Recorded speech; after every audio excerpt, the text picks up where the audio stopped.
Left side OMR, right side ECR. நடுவுல உங்க Stepstone Secret Plots. Beach Resort Plots, just 24 lakhs onwards. Call 96268 99268.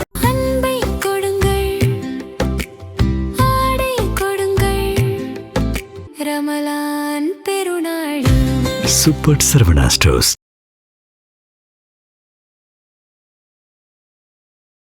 என்னுடைய படங்களை எல்லாமே வந்து தொடர்ந்து ட்ரால் பண்ணிட்டு வராங்க. என்னோட படங்களை எல்லாம் வந்து ரொம்ப கேவலமாக பேசிட்டு வராங்க. என்னுடைய படங்கள் அதாவது சித்தரிக்கப்பட்டவை, அதாவது வந்து என்னுடைய ஃபோட்டோஸ் வந்து ரொம்ப ஆபாசமாக வந்து ரெடி பண்ணி அதை வந்து சோஷியல் மீடியாவில் தொடர்ந்து வந்து போட்டுட்ருக்காங்க, பரப்பிட்டு இருக்கிறாங்க. பிரியங்கா மோகனுடைய புகைப்படங்கள் ரொம்ப வந்து கவர்ச்சியான புகைப்படங்கள்லாம் சோஷியல் மீடியாவில் திடீர்னு வந்து வைரல் ஆகிட்டு இருந்துச்சு. அதை பார்த்தா நமக்கே ஆச்சரியமாக இருந்துச்சு. பிரியங்கா மோகன் இப்படி நடிக்க மாட்டாங்களே, இப்படி வந்து ஃபோட்டோஸ் கொடுக்க மாட்டாங்களே, என்ன இவ்வளோ ஆபாசமாக கொடுத்துருக்காங்க அப்படிங்கிற மாதிரி நமக்கு பார்க்கும்போது ரொம்ப ஷாக்கிங்காக இருந்துச்சு. இவங்க இப்படிப்பட்டவங்களோ, இவங்க மட்டமானவங்களோ, இவங்க தாழ்வானவங்களோ அப்படிங்கிற எண்ணத்தை கொஞ்சம் கொஞ்சமாக விதைக்கிறது, இன்ஃப்ளூயன்ஸ். அதாவது வந்து நீங்கள் காமன் பப்ளிக்னுடைய மைண்டை வந்து கரப்ட் பண்ணுறது, இந்த வேலை வந்து தொடர்ந்து நடந்துகிட்ருக்கு. இது பல நடிகைகளுக்கு நடந்துகிட்ருக்கு. ஒரு பேக்கேஜ் இருக்குது, ஒரு 30,000 வீடியோஸ் வந்து சின்ன சின்ன ஷார்ட்ஸ் மாதிரியான வீடியோஸ் இருக்கு இல்லையா, அதாவது வந்து 30 செகண்ட்ஸ் வீடியோஸு, அப்புறம் வேறு யாராவது விட்டு நெகட்டிவாக ஸ்ப்ரெட் பண்ணுறது, இந்த மாதிரி வேலை பார்க்குறதுக்கு ஒரு 30,000 வீடியோ வந்து உள்ளே இறக்கிடும்.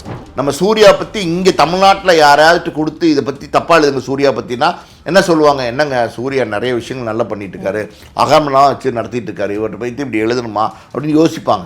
ஆனால் அங்கே இருக்கிறவங்களுக்கு என்ன தெரியும், பாம்பேயோ கல்கட்டா இருக்கிறவங்களுக்கு என்ன தெரியும், நமக்கு வந்து தெலுங்கு நடிகர்களை பற்றியோ இல்லை பாலிவுட் நடிகர்களை பற்றியோ அவங்க படங்களை பற்றி வேணால் தெரிஞ்சிருக்கலாமே தவிர அவங்களோட பர்சனல் கேரக்டர்ஸ்லாம் நமக்கு தெரிஞ்சிருக்க வாய்ப்பு இல்லை. இந்த படத்தை காலி பண்ணிடணும், இந்த படத்தை ஒன்றும் இல்லாமல் பண்ணிடணும், இந்த படத்தை நாசமாக்கிடணும், பண்ணாங்களா இல்லையா? ரெட்ரோவில் வந்து பல படங்கள், சூர்யா படங்கள், கங்குவாலேருந்து கங்குவாளுக்கெல்லாம் பார்த்தீங்கன்னா கங்குவா உண்மையிலுமே நல்லா இல்லாத படம் தான், அது தனி கதை. ஆனால் அந்த அளவுக்கு அடிக்கணுமா இறங்கி, அநேகமாக டிராகனோட ஆடியோ ரிலீஸ்லன்னு நினைக்கிறேன், இல்லை ப்ரொமோஷனாக தெரில, அதாவது துளுத்து வர செடி என் மேலே ஆசிடை ஊற்றுறாங்கன்னு. எவ்வளோ பெரிய வார்த்தை பாருங்கள், துளுத்து வர செடி என் மேலே ஆசிடை ஊற்றுறாங்கன்றது. ஆசிட் எவ்வளோ பவர்ஃபுல்லான ஒரு கெமிக்கல். அதை கொண்டு போய் ஒரு செடி மேலே ஊற்றுனீங்கன்னா அந்த செடி அப்படியே கருகிரும். எப்படி அந்த செடி வந்து நல்லாயிருக்கும். இன்றைக்கி எல்லாருமே நம்ம எந்த காலத்துலையுமே வந்து பெண்ணை வந்து போதைப் பொருளாக பார்க்கக்கூடாதுமா. பெண்ணை போதைப் பொருளாக பார்க்குறது ரொம்ப ரொம்ப ரொம்ப ரொம்ப ரொம்ப தப்பு. அதுவும் பர்டிகுலராக நடிகைகளை பற்றி பார்க்குற இந்த மாதிரியான ஒரு பார்வை இருக்குது பார்த்தீங்களா, இது வந்து அபத்தமான பார்வை, அசிங்கமான பார்வை, தப்பு. பிரியங்கா மோகன் வந்து அந்த நிறுவனத்தில் ஒரு மெம்பராக இருந்துருக்கிறாங்க. அவங்க வந்து அன்னைக்கு வந்து அவங்க அங்கே மெம்பராக இருந்திருக்கிறாங்க. நிறைய படங்களுக்கு வந்து அந்த நிறுவனம் சார்பாக இந்த நடிகைக்கு வந்து சிபாரிசு கிடைச்சிருக்கு, வாய்ப்புகள் கிடைச்சிருக்கு. இதில் வந்து இந்த நடிகைக்கும் அந்த நிறுவனத்துக்கும் பார்த்தீங்கன்னா சில முரண்பாடுகள் இருந்ததுனால அந்த நிறுவனத்தை விட்டு அந்த நடிகை வெளியில் வந்துட்டாங்க. 2024 வெளியில் வந்துட்டாங்கன்னு சொல்கிறாங்க. அந்த வெளியில் வந்ததுக்கப்புறம் தான் இப்படி வந்து சில வந்து நெகட்டிவ் வந்து ட்ரால் கேம்பெயின்லாம் நடக்குது. ஃபைன் டைம் சினி நேயர்களுக்கு வணக்கம். இன்றைக்கு நம்ம கூட நிகழ்ச்சியில் சீனியர் ஜேர்னலிஸ்ட் அண்ட் ஆஸ்கார் மூவிஸோட ப்ரொடியூசர் பாலாஜி பிரபு சார் நம்ம கூட இணைஞ்சிருக்காரு. வணக்கம் சார். வணக்கம். நிறைய ஒரு படம் வரும்போதும் அது ஒரு ப்ரொமோஷன் மாதிரி ஒரு இன்டர்வியூ நம்ம எல்லாமே பார்த்துட்ருக்கோம். பிரியங்கா மோகன் ஸோ அவங்களோட இன்டர்வியூ தான் இப்போ வந்து படமே வந்து நாளாக ரொம்ப எதிர்பார்த்துட்ருக்கேன் சார். கொரியா பேஸ் பண்ணி நம்ம ஊரில் வந்து கொரியன் அந்த இதில் வந்து நிறைய ஃபேன்ஸ் இருக்காங்கன்னும் போது எப்படி வரப்போகுது அப்படின்றது. அந்த இன்டர்வியூவில் ஒன்று சொல்லியிருந்தாங்க, என்னை வந்து என்னைய ட்ரோல் பண்ணி என்னோட இமேஜ் மாற்றணுன்றதுக்காகவே வாலண்டியராக ஒர்க் பண்ணாங்க அப்படின்ற மாதிரி சொல்லிட்டு இருக்காங்க. அது யார் என்ன அப்படின்ற ஒரு பேச்சு போயிட்டுருக்கு.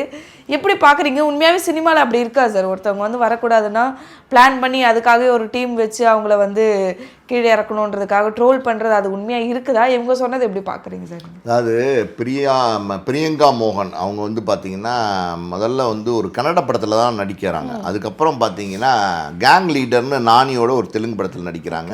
நிறைய தெலுங்கு படங்களில் நடிச்சிட்டு இருக்கிறாங்க.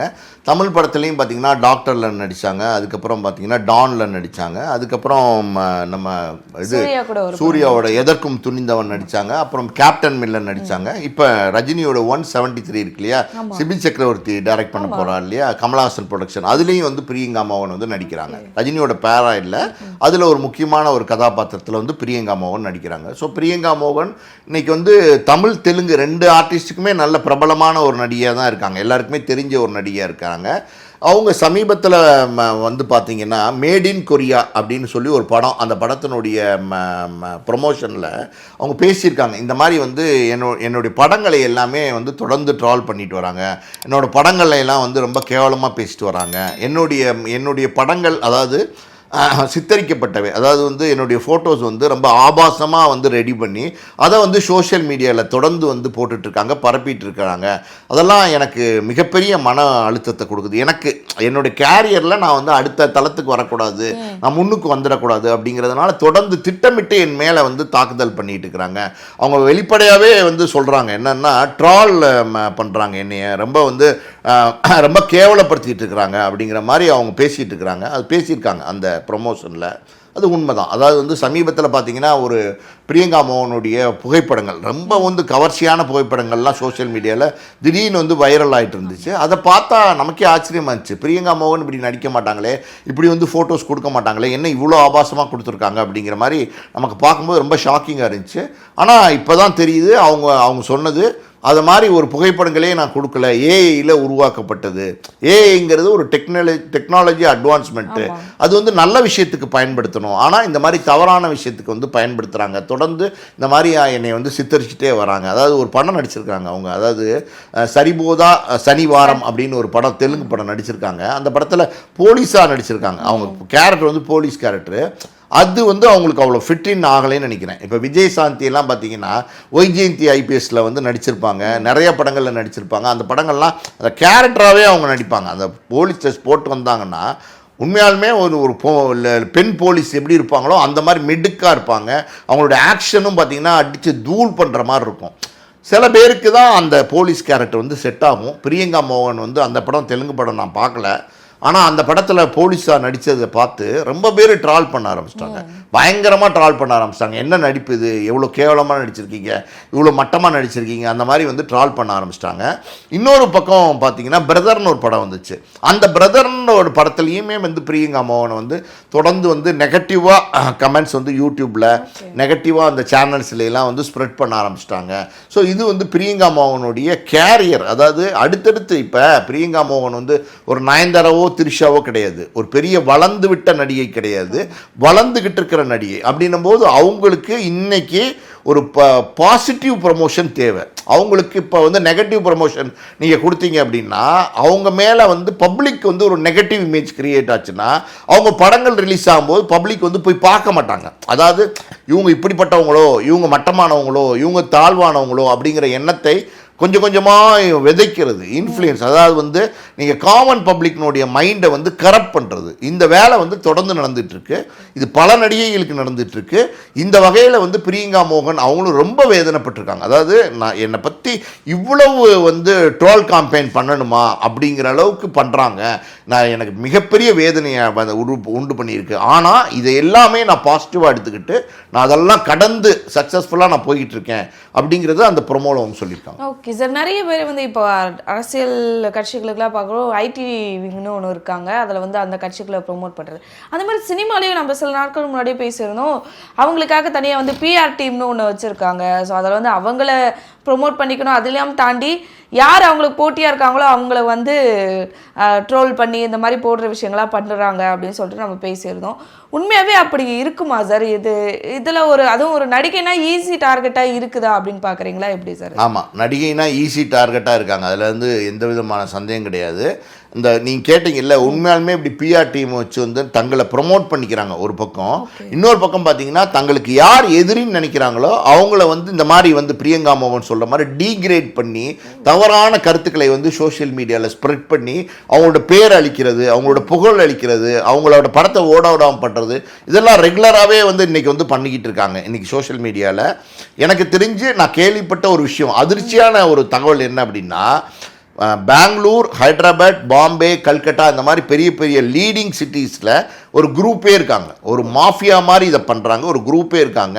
அவங்களோட வேலை என்னென்னா டோட்டலாக சிஸ்டமில் உட்கார வேண்டியதான். ஒரு செட் ஆஃப் பீப்புள்ஸ், நம்ம சாஃப்ட்வேர் கம்பெனி இருக்கு இல்லையா, அந்த மாதிரி பார்த்தீங்கன்னா ஒரு 50-100 பேர் வந்து சிஸ்டத்துக்கு முன்னாடி உட்காந்துருப்பாங்க. They are only doing work with the system. அவங்கக்கிட்ட அதுக்கு ஒரு சீஃப் இருப்பார், ஒரு தலைவன் இருப்பார். அவர்கிட்ட நம்ம போய் இப்போ ஒரு உதாரணத்துக்கு ஹைதராபாத்னு வச்சுக்கோங்க, அங்கே இந்த மாதிரி பண்ணக்கூடிய கம்பெனிகள், நிறுவனங்கள், இதுவே இந்த சோஷியல் மீடியாவில் பாசிட்டிவாகவும் ப்ரமோட் பண்ணுறதுக்கு, சோஷியல் மீடியாவில் நெகட்டிவாக உல்டா ப்ரமோஷன் பண்ணுறதுக்கும் ஒரு குரூப் இருக்காங்க. அவங்கக்கிட்ட நீங்கள் போய் அது என்ன உங்களுக்கு ரெக்குவயர்மெண்ட், இப்போ ஒரு உதாரணத்துக்கு ஒரு நடிகை பற்றி நம்ம பிரியங்கா மோகனை பற்றி பேசிகிட்டு இருக்கிறதுனால பிரியங்கா மோகனையே பேசுவோமே. இப்போ பிரியங்கா மோகனோட ஃபோட்டோ கொடுத்து அவங்க பிரியங்கா மோகனோட டீட்டெயில்ஸ், அது தமிழ் படத்தில் என்ன நடிச்சிருக்காங்க, தெலுங்கில் என்ன நடிச்சிருக்காங்க அப்படிங்கிறத கொடுத்துட்டு, அவங்களோட வீடியோஸ் எதாவது இருந்தால் கொடுத்துட்டு, அவங்கள பற்றின தகவல்களை நெகட்டிவாக நீங்கள் வந்து ஸ்ப்ரெட் பண்ணணும் அப்படின்னு மட்டும் சொல்லிட்டீங்கன்னா ஒரு பேக்கேஜ் இருக்குது. ஒரு 30,000 வீடியோஸ் வந்து சின்ன சின்ன ஷார்ட்ஸ் மாதிரியான வீடியோஸ் இருக்கு இல்லையா, அதாவது வந்து 30 செகண்ட்ஸ் வீடியோஸு, அப்புறம் வேறு யாரையாவது விட்டு நெகட்டிவாக ஸ்ப்ரெட் பண்ணுறது, இந்த மாதிரி வேலை பார்க்குறதுக்கு ஒரு 30,000 வீடியோ வந்து உள்ளே இறக்கிடுவோம். அதுக்கு 5 லட்ச ரூபா கொடுத்தா போதும். 5 லட்ச ரூபா நீங்கள் கொடுத்தீங்கன்னா 30,000 வீடியோ இறக்கிடுவாங்க. அவங்க யார் எங்கே இருக்காங்க அப்படின்னா பெங்களூரில் இருக்காங்க, கல்கட்டாவில் இருக்காங்க, பாம்பேயில் இருக்காங்க, ஹைதராபாத்தில் இருக்காங்க. நம்ம தமிழ்நாட்டுக்கும் அவங்களுக்கு தொடர்பே கிடையாது. அவங்களுக்கு நம்ம தமிழ் ஆளுங்களை பற்றி எதுவுமே தெரியாது. அவங்களுக்கு இது வந்து இவங்க நல்லவங்களா கெட்டவங்களா அவங்களுக்கு தெரியாது. இப்போ தமிழ்நாட்டில் வந்து நீங்கள் ஒரு உதாரணத்தை சொல்கிறேன், ஒரு முக்கியமான ஒரு நடிகரோட ஃபோட்டோ கொடுத்து நீங்கள் இவரை பற்றி தப்பாக நெகட்டிவிட்டி ஸ்ப்ரெட் பண்ணுங்கன்னா அவங்களுக்கு ஒரு நாலேஜ் இருக்கும். அதாவது இந்த மாதிரி வந்து இந்த நடிகர் இப்படிப்பட்டவர் இல்லையே, இவரை பற்றி இப்படி பேச சொல்கிறாங்களே, அது எப்படி பண்ண முடியும், அது பண்ணால் சரியாக வருமா, இப்படி யோசனைகள்லாம் வர ஆரம்பிக்கும். ஆனால் அதையும் மீறி பண்ணுறதுக்கு ஆளுங்க இருக்காங்க, அது விட்டுருங்க, அது எக்ஸப்ஷனல் கேஸு. ஆனால் இந்த மாதிரி வெளி மாநிலங்களில் நீங்கள் கொண்டு போய் கொடுக்கும்போது இந்த நடிகரையோ நீங்கள் வந்து தப்பாக எழுதணும் அப்படின்னா அவங்களுக்கு எதுவுமே தெரியாது. அவங்க நல்லவங்களா கெட்டவங்களா, அந்த சர்வீஸ் பண்ணிகிட்டு இருக்காங்களா, சொசைட்டிக்கு ஏதாவது நல்லது பண்ணிகிட்டு இருக்காங்களா, எதுவுமே தெரியாது. ஒரு உதாரணத்துக்கு இப்போ சூர்யாலாம் நம்ம வந்து அகரம் ஃபவுண்டேஷன் வச்சு பண்ணிகிட்டு இருக்காரு. அவரெல்லாம் நல்ல வந்து பார்த்திங்கன்னா நிறைய நல்ல சொசைட்டிக்கு நல்ல விஷயம் பண்ணிகிட்டு இருக்காரு. நம்ம சூர்யா பற்றி இங்கே தமிழ்நாட்டில் யாராவது கொடுத்து இதை பற்றி தப்பாக எழுதுங்க சூர்யா பற்றினா என்ன சொல்லுவாங்க, என்னங்க சூர்யா நிறைய விஷயங்கள் நல்லா பண்ணிட்டு இருக்காரு, அகம்லாம் வச்சு நடத்திட்டு இருக்காரு, இவர்கிட்ட பற்றி இப்படி எழுதணுமா அப்படின்னு யோசிப்பாங்க. ஆனால் அங்கே இருக்கிறவங்களுக்கு என்ன தெரியும், பாம்பேயோ கல்கட்டா இருக்கிறவங்களுக்கு என்ன தெரியும், நமக்கு வந்து தெலுங்கு நடிகர்களை பற்றியோ இல்லை பாலிவுட் நடிகர்களை பற்றியோ அவங்க படங்களை பற்றி வேணால் தெரிஞ்சிருக்கலாமே தவிர அவங்களோட பர்சனல் கேரக்டர்ஸ்லாம் நமக்கு தெரிஞ்சிருக்க வாய்ப்பு இல்லை. இப்போ மகேஷ் பாபு எப்படிப்பட்டவர் நமக்கு தெரியுமா, தெரியாது இல்லையா. ஆனால் அந்த மாதிரி எழுத விட்டு இந்த மாதிரி வந்து பண்ணுறாங்க. இது வந்து ஒரு 30,000 வீடியோ போடணுன்னா ஒரு 5 லட்சம், 10 லட்சம், 20 லட்சம். அதாவது அந்த ஆர்டிஸ்டினுடைய வேல்யூ, அந்த கண்டென்ட்டினுடைய வேல்யூ, அது எவ்வளோ தூரம் வந்து இந்த ட்ராவல் பண்ண போகுது சோஷியல் மீடியாவில், இது எல்லாத்தையும் கணக்கிட்டு தான் அந்த பணம் வந்து அவங்க கேட்குறாங்க. அதை கொடுத்துட்டிங்கன்னா அவங்க டோட்டலாக கதையை முடிச்சு விட்ருவாங்க. அந்த மாதிரி தான் பிரியங்கா மோகன்லாம் பார்த்தீங்கன்னா இந்த ட்ரோல் கேம்பெயினில் சிக்கி என்ன பண்ணாலும் ட்ரோல்மா, நீங்கள் என்ன பண்ணாலும் ட்ரோல். ஒன்றும் இல்லை, சூர்யா இருக்கார் இல்லையா, அவர் ஜெய்பீம்னு ஒரு படத்தில் நடித்தார், அதில் ஒரு குறியீடு இருந்துச்சுன்னு சொல்லிட்டு அதுக்கப்புறம் அவர் வர படங்கள்லாம் பார்த்தீங்களா இப்படி ஓட விடக்கூடாது, வரதுக்கு முன்னாடியே இந்த படத்தை ஓட விடக்கூடாது, இந்த படத்தை காலி பண்ணிடணும், இந்த படத்தை ஒன்றும் இல்லாமல் பண்ணிடணும், இந்த படத்தை நாசமாக்கிடணும் பண்ணாங்களா இல்லையா. ரெட்ரோல் வந்து பல படங்கள், சூர்யா படங்கள், கங்குவாலேருந்து கங்குவாளுக்கெல்லாம் பார்த்தீங்கன்னா கங்குவா உண்மையிலுமே நல்லா இல்லாத படம் தான், அது தனிக்கதை. ஆனால் அந்தளவுக்கு அடிக்கணுமா இறங்கி சோஷியல் மீடியாவில் தக் லைஃப் எப்படி அடித்தாங்க, அடின்னு அடித்தாங்கல்ல உள்ள வச்சு சோஷியல் மீடியாவில். இதெல்லாம் எப்படின்னா இதெல்லாம் திட்டமிட்டு செய்யப்படுகிற சதி. உண்மையாலுமே ஒரு படம் நல்லா இல்லாமல் போகும்போது அதை வேணும்ட்டே கவுத்துறதுக்கு ஒரு குரூப் உள்ளே இறங்கிடுறாங்க. இன்னொரு உதாரணம் நான் சொல்கிறேன் கேளுங்க. ஜனநாயகன் அந்த பராசக்தி ஒன்றா வருதுன்னு சொன்னோன்னே அப்போவே 1 மந்த்துக்கு முன்னாடியே நெகட்டிவிட்டி ஸ்ப்ரெட் பண்ண ஆரம்பிச்சிட்டாங்க சிவகார்த்திகேயன் மேலே. ஏகப்பட்ட நெகட்டிவிட்டி, எங்கள் அண்ணனுக்கு நீ போட்டியா அப்படிங்கிற மாதிரி. அதே நேரத்தில் பார்த்தீங்கன்னா அந்த படம் வந்து நல்ல படம் இல்லை அப்படின்னு சொல்லி, நல்ல படம் தமிழை பற்றி பேசின படம், ஆனால் அது நல்ல படம் இல்லை, அது நல்ல கண்டென்ட் இல்லைன்னு சொல்லி அந்த படம் ரிலீஸ் ஆன இத்தனைக்கும் ஜனநாயகன் வரல, கொஞ்ச நாள் ஜனநாயகனே வராமல் போட்டியே இல்லாமல் வந்த படம் ரொம்ப நல்லா ஓடி இருக்கணும். ஆனால் அதை வந்து மேக்ஸிமம் வந்து டீக்ரேட் பண்ணி தப்பாக வந்து சோஷியல் மீடியாவில் எழுதி அது நல்லாவே இல்லை, பார்க்க வேண்டாம், பார்க்காதீங்க, அது வேஸ்ட்டு, குப்பை, இப்படி எழுதி என்னென்னா ஒரு பெரிய ஒரு ரீச் ஆக வேண்டிய அந்த பராசக்தி படத்தை அந்த ரீச் அடைவிடாமல் பண்ணிட்டாங்க. மேபி ஒரு 300 கோடி ரூபா கலெக்ட் பண்ணணும்னு வச்சுக்கோங்களேன், அதை பண்ணாமல் ஒரு 100 கோடி ரூபா கலெக்ஷன்லேயே அதை ஸ்டாப் பண்ணிட்டாங்க, அதை அடுத்து நகர முடியாமல் தடுத்துட்டாங்க. இது சோஷியல் மீடியாவோட இன்ஃப்ளூயன்ஸ். நம்ம கண்ணால் பார்த்த உதாரணம். ஒன்றுமே இல்லைம்மா, நான் இன்னொரு சின்ன உதாரணம் சொல்கிறேன் கேளுங்க. இந்த காந்தி கண்ணாடின்னு ஒரு படம் வந்துச்சு. அதுக்கப்புறம் பார்த்தீங்கன்னா மதராசின்னு ஒரு படம் வந்துச்சு ஒன்றா. அந்த நேரத்தில் அந்த பாலாவை பற்றி எத்தனை சோஷியல் மீடியாவில் வந்து நெகட்டிவாக ஸ்ப்ரெட் ஆச்சு பார்த்தீங்கல்ல. எங்கள் அண்ணனுக்கு நீ போட்டியா அப்படின்னு. ஸோ இது வந்து இன்னைக்கு வந்து யாரும் யாரோடையும் போட்டியாக வரக்கூடாது. நான் தனி நீ தனி, நான் தனியாக என்னோட இடத்த நீ டச் பண்ண முடியாது, உன்னோட இடத்த நான் டச் பண்ண முடியாது. ஈகோ, திமிரு, ஆணவம் எல்லாம் மிக்ஸ் ஆயிடுச்சு. இன்றைக்கி இருக்கிற நடிகர்கள்லாம் பார்த்தீங்கன்னா காசு அதுக்கு காரணம். Main reason, what is the main reason இந்த மாதிரி செய்கிறதுக்கு அப்படின்னா, காசு வந்து இன்றைக்கி வந்து நடிகர்கிட்ட கொளுத்துருச்சு. அதாவது ஒரு புதுசாக ஒரு நடிகர் வராரு, ஒரு 2 படம் ஓடுது, அந்த நடிகருக்கு 4 கோடி கொடுக்குறான், 6 கோடி கொடுக்குறான். அப்படி இருக்கும்போது அவன் என்ன பண்ணுறான், அவன் எல்லா விதமான லக்ஸுரியும் என்ஜாய் பண்ணுறான். லக்ஸுரியான லைஃபு, வீடு, swimming pool, foreign car, foreign trip, enjoyment, club, bar எல்லாம் முடிக்கிறான். முடித்ததுக்கப்புறம் அவன் மைண்ட் வந்து டெபிள் மைண்டாக மாறிடுது. காரணம் என்ன அப்படின்னா, பணம் நிறையா இருக்குது. அந்த பணத்தை வச்சு என்ன பண்ணலாம், இப்போ அவனை அட்டாக் பண்ணலாமா, இவனை அட்டாக் பண்ணலாமா, நம்ம லெவலை மெயின்டைன் பண்ணுறதுக்கு என்ன பண்ணுறது, நம்ம இந்த வந்த இடத்த தக்க வச்சுக்கிறதுக்கு என்ன பண்ணுறது, உழைக்கணும், கஷ்டப்படணும், நல்ல கதைகளை தேர்ந்தெடுக்கணும், நல்ல படங்களை நடிக்கணும், நல்ல டேரக்டர் செலக்ட் பண்ணணும், நல்ல தயாரிப்பு நிறுவனம் செலக்ட் பண்ணணும், நல்ல காம்பினேஷனை காயின் பண்ணி நல்ல நல்ல படங்கள் நடிச்சிங்கன்னா தொடர்ந்து வெற்றி வரும். அதை விட்டுட்டு என்ன பண்ணுறதுன்னா, நம்ம இடத்த தக்க வச்சுக்கிறதுக்கு அவன் அடிப்போம், நம்ம இடத்துக்கு இவன் அடிப்போம், இவன் தான் நமக்கு போட்டி, இவன் அடிப்போம், அவருக்கும் நமக்கு சம்மந்தமே இல்லை, அவரை நம்ம டச் பண்ண முடியாது, இவன் அடிப்போம், இவன் நம்மளுக்கு போட்டியாக வந்துட்டு இருக்கானா அடிப்போம், இவன் அடிப்போம். பிரதீப் ரங்கநாதன் சொன்னார்ல சமீபத்தில், இதோ ஒரு ஆடியோ ரிலீஸில், அநேகமாக டிராகனோட ஆடியோ ரிலீஸ்லன்னு நினைக்கிறேன், இல்லை ப்ரொமோஷனான்னு தெரில, அதாவது துளுத்து வர செடி என் மேலே ஆசிடை ஊற்றுறாங்கன்னார். எவ்வளோ பெரிய வார்த்தை பாருங்கள், துளுத்து வர செடி என் மேலே ஆசிடை ஊற்றுறாங்கன்றது. ஆசிட் எவ்வளோ பவர்ஃபுல்லான ஒரு கெமிக்கல். அதை கொண்டு போய் ஒரு செடி மேலே ஊற்றுனீங்கன்னா அந்த செடி அப்படியே கருகிரும். எப்படி அந்த செடி வந்து நல்லாயிருக்கும் சொல்லுங்கள், நீங்களே சொல்லுங்கள், எப்படி அந்த செடி நல்லாயிருக்கும்? அப்படிப்பட்ட வேலைகளை இப்போ நிறைய பேர் வந்து தொடர்ந்து செஞ்சுட்டு இருக்காங்க. நான் சொன்ன உதாரணங்கள்லாம் சரிதானா, சரியா சரி இல்லையா? அதெல்லாம் இப்போ வந்து இப்போ தனுஷ்க்கும் நயன்தாராக்கும் ஒரு பெரிய போட்டி வந்துச்சு, சிவகார்த்திகனுக்கும் தனுஷ்க்கும் ஒரு போட்டி வந்துச்சு. இப்படி மாறி மாறி போட்டி வர்றதுக்கு என்ன பிரச்சனை? நீங்கள் தனியாக நடிங்க, நீங்கள் தனியாக நடிங்க, உங்கள் வெற்றி உங்களுக்கு, உங்கள் லாபம் உங்களுக்கு, உங்கள் பிரெட் உங்களுக்கு கிடைக்குமா? உங்கள் பிரெட் பட்டர் என்னன்னு கடவுள் எழுதியிருக்கிறான், அது கண்டிப்பாக உங்களுக்கு கிடைக்கும். உங்களுக்கு என்ன எதிர்காலம் இருக்கணுமோ, உங்களுக்கு என்ன வாழ்க்கை இருக்கணுமோ அது கண்டிப்பாக உங்களுக்கு கிடைக்கும். அது இன்னொருத்தன் தட்டி படிச்சிருவானோ அப்படிங்கிறது வந்து ஒரு மாதிரியான ஒரு அது என்ன மனநிலைன்னு நமக்கு தெரியல. அது ஒரு மாதிரியான தடுமாற்றமான மனநிலை. உங்களுக்கு கிடைச்ச வெற்றி, உங்களுக்கு கிடைச்ச வாழ்க்கை, அது நாளைக்கு இல்லாமல் போயிடுமோ அப்படின்னு நினைக்கிறது ஒரு மாதிரி வந்து பக்குவம் இல்லாத, பதட்டமான, என்னைக்கு எப்போ வேணாலும் நம்மளை தட்டி பறிச்சுருவாங்களோன்னு பயத்தில், படபடப்புலேயே நீங்கள் வந்து பயணம் பண்ணீங்கன்னா அப்போ உங்களை தக்க வச்சுக்கிறதுக்கு இன்னொருத்தனை அழிக்கணும்னு நினைக்கிறீங்க. முடிஞ்சால் நீங்கள் உங்களை தக்க வச்சுக்கோங்க, உங்களுடைய உழைப்பால், உங்களுடைய நேர்மையால். இல்லையா நீங்கள் வந்து இன்னொருத்தனை வந்து அழிக்க நினைக்காதீங்க. இன்னொருத்தனை அழிக்க நினைக்கும் போது நீங்களே அழிஞ்சிருவீங்க. அதாவது கெடுவான் கேடு நினைப்பான் பழமொழி இருக்குல்ல, அது இல்லை. சினிமாலெல்லாம் ரொம்ப சாதாரணமாக நடக்குது. பிரியங்கா மோகன்லாம் பாவம் சின்ன இப்போ தான் வளர்ந்து வர நடிகை, அவங்களெல்லாம் வந்து இப்படி வந்து ட்ரால் கேம்பெயின் அவங்க சொல்கிறாங்க. எவ்வளோ பெரிய தப்பு, கேம்பெயின்ற எவ்வளோ பெரிய வார்த்தை, அந்த அளவுக்கு வந்து பரப்புறாங்க பிரியங்கா மோகன் பற்றி நெகட்டிவிட்டியை. அப்போ அந்த பொண்ணு எப்படி முன்னுக்கு வர முடியும்? இதில் பேசும்போது வந்து பார்த்தீங்கன்னா, முன்னாடியிலேருந்தே இந்த ஒரு விஷயம் இருக்குது, நடிகைகள் வந்து ஆபாசமான ஃபோட்டோஸ் வந்து மார்க் பண்ணி போட்டுறது அந்த மாதிரி. இப்போ ஏஐ வந்துடுச்சு, அவங்க நடிகைங்க தான் இல்லை, யார் ஃபோட்டோ கிடைக்குது, சோஷியல் மீடியாவில் யார் ஃபோட்டோ கிடைக்குதோ அதை கூட வச்சு பண்ணிடலான்ற நிலைமைக்கு வந்துடுச்சு. இது வந்து 2 விதமாக சொல்கிறதும் இருக்குது சார். இப்போ இந்த பிரியங்கா மோகன் அவங்களோட போஸ்ட்டுகளே, அவங்கள பற்றின வந்த போஸ்ட்டுகளே பார்க்கும்போது சில பேர் வந்து இப்படி பண்ணியிருக்க தேவையில்லை, யார் இப்படி பண்ணாங்கன்றதாலும், சில பேர் வந்து நீ எப்படி அதை சொல்லலாம், அது உண்மை இல்லைன்னு எப்படி உனக்கு தெரியுது அப்படின்ற மாதிரி விஷயமும் சொல்கிறது இருக்க வாய்ப்பு இருக்குன்ற மாதிரி. இந்த ஒரு விமர்சனம் வந்து நடிகர்கிட்ட முன்னாடி இருந்தே இருந்துகிட்டே இருக்குது சார். இது எப்படி பார்க்குறீங்க? இது மாறுமா, இல்லை இப்படியே வந்து உருவாக்கி வச்சுட்டாங்களா? நடிகைனா அரைக்குறையா ட்ரெஸ்ஸு, எப்படி வேணாலும் ஃபோட்டோஸ் எடுத்துப்பாங்க, எப்படி வேணாலும் வீடியோஸ் வரும், அது உண்மையாக இருக்க கூட அதிகபட்சமான வாய்ப்பு இருக்குன்ற ஒரு விமர்சனத்தை எப்படி பார்க்குறீங்க? அதாவதுமா ஒரு நடிகை அப்படின்னா அவங்க வந்து படத்தில் நடிக்கும்போது உடுக்கிற உடை வந்து அது வந்து படத்துக்கான உடை. அந்த படத்துக்கான உடையை பார்த்துட்டு அந்த நடிகை வெளி வாழ்க்கையிலையும் அப்படி தான் இருப்பாங்க, தனிப்பட்ட வாழ்க்கையில இப்படி தான் இருப்பாங்க, பர்சனல் லைஃப்லேயும் அப்படி தான் இருப்பாங்கன்னு டிசைட் பண்ணுறதுங்கிறது ரொம்ப ரொம்ப கேவலமான கீழ்த்தரமான மனநிலை. அதுதான் நான் சொல்லுவேன். அந்த மாதிரி வந்து நினைக்கிறது, நடிகைகளை பற்றி தவறாக நினைக்கிறது ரொம்ப கஷ்டம். உண்மையாக சொல்கிறேன், நான் நடிகைகளுக்கு சப்போர்ட்டு எகெயின்ஸ்ட்லாம் கிடையாது.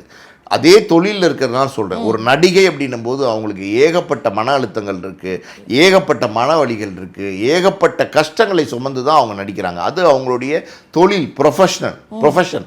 அவங்க வந்து ஒரு லைட் ஆன் ஆகி அதுக்கு 170 பேர் இருக்கிற ஒரு யூனிட்டில் அவங்க வந்து கிட்டத்தட்ட பார்த்தீங்கன்னா 170 பேர் இருக்கிற யூனிட்டில் அவங்க நடிச்சுட்டு போவாங்க அப்படின்னா அத்தனை தூரம் வந்து அவங்க வந்து இப்போ எல்லாரையும் வந்து சமாளிக்கக்கூடிய வலிமை மிக்கவங்களாக இருக்காங்க, நடிக்கிறாங்க. அந்த தன்மை அவங்களுக்கு இருக்குன்னு நடிக்கிறாங்க.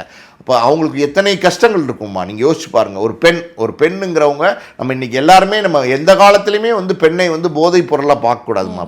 பெண்ணை போதைப் பொருளாக பார்க்குறது ரொம்ப ரொம்ப ரொம்ப ரொம்ப ரொம்ப தப்பு. அதுவும் பர்டிகுலராக நடிகைகளை பற்றி பார்க்குற இந்த மாதிரியான ஒரு பார்வை இருக்குது பார்த்தீங்களா, இது வந்து அபத்தமான பார்வை, அசிங்கமான பார்வை, தப்பு. இது இப்போ இல்லைம்மா, இப்போ வந்து தியாகராஜ பகவதர் காலத்துலேருந்தே பார்த்தீங்கன்னா இந்த மஞ்சள் பத்திரிகைன்னு வந்துகிட்டே இருந்துச்சு. ஒரு லட்சுமிகாந்தன் கொலை வழக்கில் வந்து தியாகராஜ பகவதர், என்எஸ் கிருஷ்ணன்லாம் சம்மந்தப்பட்டு கைது செய்யப்பட்டு ஜெயிலே இருந்தாங்க. காரணம் என்ன அப்படின்னா அந்த லட்சுமிகாந்தன்றவர் அந்த காலத்திலே தப்பாக எழுதிட்டு இருந்தார். மீடியாவில் வந்து பிரிண்ட் மீடியா, அன்னைக்கு பிரிண்ட் மீடியாவில் நடிகைகளுடைய தொடர்புகள் அது இதுன்னு தப்பாக எழுதிட்டு இருந்தார். பர்சனல் லைஃப்பில் நீங்கள் பீப் பண்ணி பார்க்குறதுக்கு, உள்ள நுழைஞ்சு பார்க்குறதுக்கு, அவங்க ஜன்னலை திறந்து பார்க்குறதுக்கு, அவங்க பெட்ரூமை திறந்து பார்க்குறதுக்கு உங்களுக்கு யாருமா உரிமை கொடுத்தா? அதாவது அந்தரங்கம் என்பது புனிதமானதுமா. அந்தரங்கம் புனிதமானது. அது அந்த அடிப்படை புரிதல் கூட இல்லையா? எல்லாருக்கும் அந்தரங்கம் இருக்கு இல்லையா? உங்க அந்தரங்கத்தை வந்து நான் பார்க்குறதோ, என்னோட அந்தரங்கத்தை நீங்க பார்க்குறதோ கேவலம், அசிங்கம், அதாவது மட்டமான செயல். இதெல்லாம் இந்த மாதிரி தொடர்ந்து பண்ணிட்டு இருக்காங்க. இந்த மஞ்சள் பத்திரிக்கைன்னு ஒரு குரூப்பு அது இருந்துகிட்டே தான் இருக்கு, எழுதிக்கிட்டே தான் இருக்காங்க. இன்னைக்கு சோஷியல் மீடியாலாம் வந்ததுக்கப்புறம் social media has begin a biggest weapon, கூர்மையான ஆயுதமாக மாறிடுச்சு. அதனால் அந்த சோஷியல் மீடியாங்கிற ஆயுதத்தை வச்சு நிறைய பேரை திட்டமிட்டு அழிச்சிட்டு இருக்காங்க. நான் மறுபடியும் சொல்கிற விஷயம் என்னென்னா, உங்களை வளர்த்துக்கிறதுக்கு நீங்கள் வந்து ஒரு விஷயத்தை பயன்படுத்துங்க. அதாவது ஏயோ எதுவோ அந்த good technology, use it for your good, not for your bad. அதுதான் உங்களை வளர்த்துக்கிறதுக்கு நீங்கள் பயன்படுத்துங்க. இன்னொருத்தனை வீழ்த்துறதுக்கு நீங்கள் பயன்படுத்தாதீங்க. இன்னொருத்தனை வீழ்த்தி நீங்கள் என்றைக்குமே ஜெயிக்க முடியாது. இதுதான் உண்மை. அதாவது இயற்கைன்னு ஒன்று இருக்குது, அந்த இயற்கையை மீறி ஒன்றுமே கிடையாது. இன்னொருத்தன் நீங்கள் வீழ்த்தணும்னு நினச்சிங்கன்னா அதுவே உங்களுக்கு வீழ்ச்சி. ஸோ இப்போ இவங்களை பற்றின அந்த கேம்பெயின் வந்ததுக்கு வந்து ஒரு குறிப்பிட்ட ஒரு நிறுவனம் தான் காரணம். அவங்க தான் வந்து இதை பிளான் பண்ணிகிட்டு இருக்காங்க, ரூட் அப்படின்னு சொல்லிட்டு இருக்காங்க. அப்படி வெளிப்படையாக சொல்கிறத எப்படி பார்க்குறீங்க? உண்மையாக அப்படி செய்வாங்களா அப்படின்றது இருக்குது சார். அந்த நிறுவனம் சம்மந்தப்பட்டிருக்க வாய்ப்பு இருக்கா சார்? உண்மையாக சம்மந்தம் இல்லை, அந்த நிறுவனம் பற்றி நானும் கேள்விப்பட்டிருக்கேன். அவங்க வந்து நிறைய அந்த நடிகையெல்லாம் செலக்ட் பண்ணி, ஆடிஷன் பண்ணி, அவங்க வந்து செலக்ட் பண்ணி அவங்க வந்து ப்ரமோட் பண்ணுறாங்க. அவங்கள வந்து நிறைய படங்களுக்கு சிபாரிசு பண்ணாங்க. இதெல்லாம் பண்ணிட்டு இருக்கிறாங்க. நான் கேள்விப்பட்ட வரையில் அந்த மாதிரி அந்த நிறுவனம் மேலே எந்த குற்றச்சாட்டும் இருக்கிற மாதிரி தெரியல. பிரியங்கா மோகன் வந்து அந்த நிறுவனத்தில் ஒரு மெம்பராக இருந்துருக்கிறாங்க. அவங்க வந்து அன்னைக்கு வந்து அவங்க அங்கே மெம்பராக இருந்திருக்கிறாங்க. நிறைய படங்களுக்கு வந்து அந்த நிறுவனம் சார்பாக இந்த நடிகைக்கு வந்து சிபாரிசு கிடைச்சிருக்கு, வாய்ப்புகள் கிடைச்சிருக்கு. ஸோ பொதுவாக இந்த மாதிரி நிறுவனங்கள் என்ன பண்ணுவாங்கன்னா, இந்த நடிகைக்கு வர சம்பளம் இருக்கு இல்லையா, அதை பர்சன்டேஜ் பேசிஸில் வந்து ஒரு பகுதி அவங்க எடுத்துப்பாங்க. அது வந்து அவங்களோட ரெமுனரேஷன், நம்ம தப்பாகவே சொல்ல முடியாது. அவங்க ஒரு சேவை பண்ணுறாங்க, எடுத்து நடிகை வந்து இன்னொரு படத்தில் நடிக்கிறதுக்கு அவங்க வந்து ரெக்கமெண்ட் பண்ணுறாங்க இல்லையா, அது வந்து ஒரு அந்த கிளாஸில் அவங்க வந்து ஒரு ரெமுனரேஷன் எடுத்துப்பாங்க. அந்த மாதிரி வந்து பிரியங்கா மோகன் ஒரு காலத்தில் 2024க்கு முன்னாடி இந்த நிறுவனம், நீங்கள் சொல்கிற நிறுவனத்தில் இருந்திருக்கதா சொல்கிறாங்க. அப்போ சம்பளம் வந்து எடுத்துக்கிற பெர்சன்டேஜ் பேசிஸ் இருக்குல்ல, இதில் வந்து இந்த நடிகைக்கும் அந்த நிறுவனத்துக்கும் பார்த்திங்கன்னா சில முரண்பாடுகள் இருந்ததுனால அந்த நிறுவனத்தை விட்டு அந்த நடிகை வெளியில் வந்துட்டாங்க. 2024 வெளியில் வந்துட்டாங்கன்னு சொல்கிறாங்க. அந்த வெளியில் வந்ததுக்கப்புறம் தான் இப்படி வந்து சில வந்து நெகட்டிவ் வந்து ட்ரால் கேம்பெயின்லாம் நடக்குது அப்படிங்கிற மாதிரி ஒரு செய்திகளும் இருக்குது. ஆனால் அது உண்மையாக இருக்குமா அப்படிங்கிறது எனக்கு ஊர்ஜிதப்படுத்த சொல்ல தெரியல. ஏன்னா நம்ம நேர்மையாக பேசணும் அப்படின்னா அந்த நிறுவனம் வந்து நிறையா வந்து சினிமா துறையில் இருக்கிறவங்கள செலக்ட் பண்ணி வச்சுருக்காங்க. இது வந்து பொதுவாகவே பார்த்தீங்கன்னா இந்த நடிகர்களை செலக்ட் பண்ணி கொடுக்குற நிறுவனங்கள் நிறைய பேர் நடத்துகிறாங்க சினிமா பிரபலங்கள். ஏன்னா அதே தொழிலில் உள்ள ஒரு விஷயம் தானே, அலைடு பிஸ்னஸ் தானே. அதனால் அந்த நிறுவனம் அப்படி செஞ்சுருப்பாங்களா அப்படின்னா, அந்த நிறுவனம் அப்படி செய்வாங்களா அப்படின்னா அது தெரியல. ஆனால் அந்த நிறுவனம் ஒரு காரணம் அப்படிங்கிற மாதிரி சோஷியல் மீடியாவில் இன்றைக்கி வந்து ரூமர்ஸ் இருந்துக்கிட்டு தான் இருக்குது. Okay sir. ஸோ சினிமான்றது ஒரு மிகப்பெரிய ஒரு விஷயம். அதில் என்ன நடக்குது, எப்போ எது வெளிவரும் அப்படின்றது நம்ம எதிர்பார்க்கவே முடியாது. ஆனால் நிறைய விஷயங்கள் வந்து எங்களுக்காக பகிர்ந்துக்கிட்டீங்க. மிக்க நன்றி சார். நன்றி.